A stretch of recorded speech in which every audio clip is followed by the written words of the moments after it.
Саламатсыңарбы балдар? Бүгүн маанайыңар жакшыбы? Азаматсыңар. Ар дайым сабагыбыз көңүлдүү өтсүн. Бүгүн биздин тема калпсыз өрөз кесет.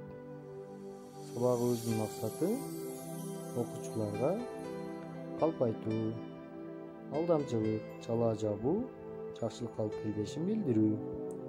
Калп айтуунун жолу бизди кайда алып барат деген темада бүгүн маек кылабыз. Көп калп айткан адам бара-бара муну адат кылып алат. Ошондуктан калп айткандан баш тарткан зарыл экен балдар. Кыргыздарда калптын казаны кайнабайт. Көңүрөч 40 жылда билмек деген макалдар бар. Барыбыз эле билебиз балдар. Азаматсыңар.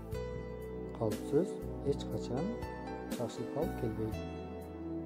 Ошондуктан калп айтуудан алыс болуп, чынчыл, боорукер, акылдуу, элпек, кичепейил дегеле бардык сапаттарды бар акылыбызга түйүүгө умтулалы. Чындык адамды өзгөртөт дейт. Андыктан ишенген адамдын ишеничин дайыма актап, калптан алыс болуп, чынчылдык менен дос болуп, дайыма чынчыл инсан болууга аракет кылалы. Балдар, калп айтуунун себептери эмнеден келип чыгат? Силердин оюңарды билгим келип турат. Кана айткылачы? Азаматсыңар. Туура, калп айтуунун себептеринин бири бирөөгө жакшы көрүнүү үчүн, өзүбүздү жактырбаштык шултоодон коргоо үчүн, анан да пайда көрүү үчүн жана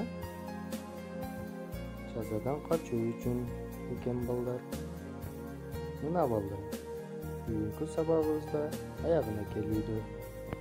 Үйгө тапшырма бүгүнкү тема жөнүндө өзүңөрдүн оюңарды жаза келгиле. Калп айтуу тууралуу макалдарды таап келесиңер. Кийинки сабактан көрүшкөнгө чейин саламатта калгыла.